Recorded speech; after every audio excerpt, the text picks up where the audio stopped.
Assalamualaikum, selamat datang di video Isi Kriya. Kali ini kita akan membahas desain Rumi 15.0 oleh Studio Akanoma. Desain ini termasuk ke kelompok desain micro housing yang didesain oleh Studio Akanoma Bandung. Luas lantai di desain ini totalnya 36 meter persegi dengan panjang massa 6,5 dan lebar massa 2,6 di luar teras. Konsep fungsinya ada 3 kamar tidur dan 1 kamar mandi. Bisa dibangun di coupling yang lebar minimalnya 4 meter karena total masanya 2,6 dan teras 1 jadi 3,6 dan panjangnya 8 meter coupling minimalnya karena ada beberapa ekstra ruang yang di luar bangunan. Bangunan ini konsepnya panggung, jadi pondasinya kita gunakan pondasi pracetak, tinggi kurang lebih 80 sampai 1 meter. Pondasi pracetak ini menggabungkan footplat dan mini pile, di mana sebenarnya desain pondasi pracetak ini meniru pondasi footplat tapi dengan menambahkan mini pile di tengahnya sebagai penyatu komponen sekaligus untuk mengunci ke tanah. Kemudian struktur di desain ini mengkombinasikan full panel sekaligus half panel untuk bangunan di atasnya.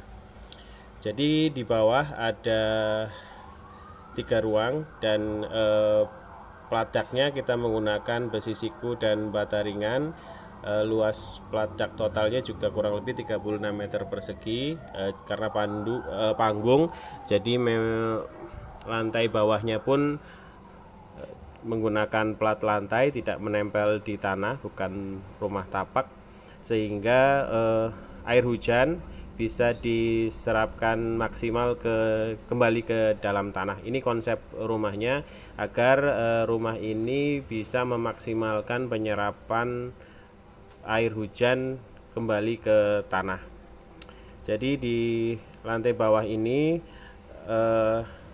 terdiri dari 3 ruangan, yaitu kamar, ruang keluarga, dan bagian sanitasi.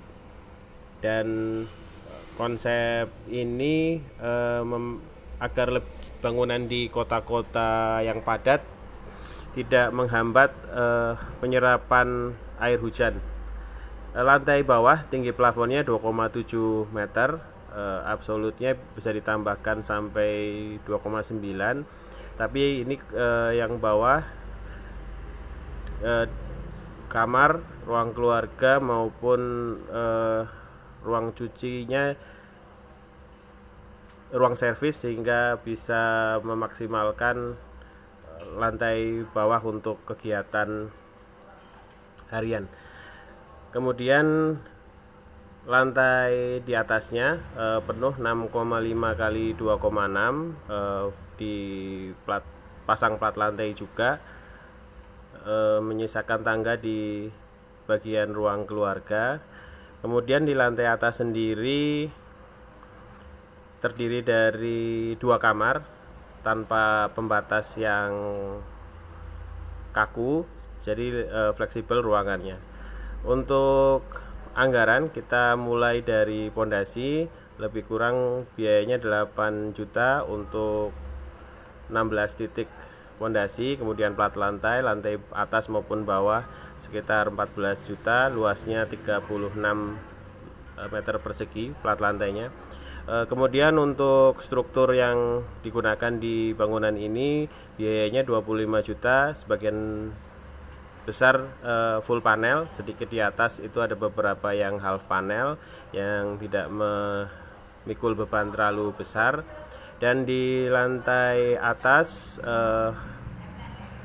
plafonnya dibuat miring mengikuti bentuk atapnya.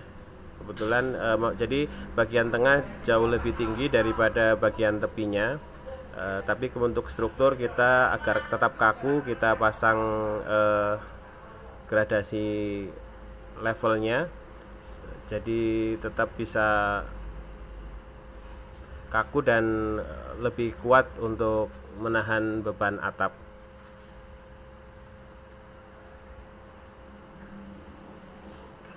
Kemudian tepi atap kita tetap pasang gunungan atau sopi-sopi. Ketinggian sopi-sopinya lebih kurang 1,5 meter. Jadi lantai atas sisi bangunan yang paling tinggi hampir 4 meter memang, dan sisi bangunan yang paling rendah di lantai atas lebih kurang 1,2 meter. Jadi bangunan ini ramping dan tinggi karena lebarnya di masa utamanya hanya 2,6 meter dengan panjang 6,5 meter. Kemudian salah satu ciri khas bangunan ini yaitu bukaannya, pintu dan jendelanya volumenya luas, dan karenanya biayanya relatif besar, dan di banyak sisi kita pasang crossing untuk bukaan dengan perkiraan biaya bukaan 13 juta. Kemudian ada interior meliputi plafon dan tangga. Jadi secara total biaya yang diperkirakan menyelesaikan bangunan ini untuk sampai siap huni ada di anggaran 104 juta. Jadi demikian review desain dari Rumi 15.0 sekaligus penjelasan RAB-nya. Semoga bisa memberi inspirasi tentang pracetak sendiri maupun fungsi ruang. Di bangunan ini ada extra space yang besar di luar yang terpayungi oleh atap. Di sisi depan bangunannya lebih kurang area 7 meter persegi yang sebenarnya tertutupi atap tapi di luar bangunan. Terima kasih. Assalamualaikum.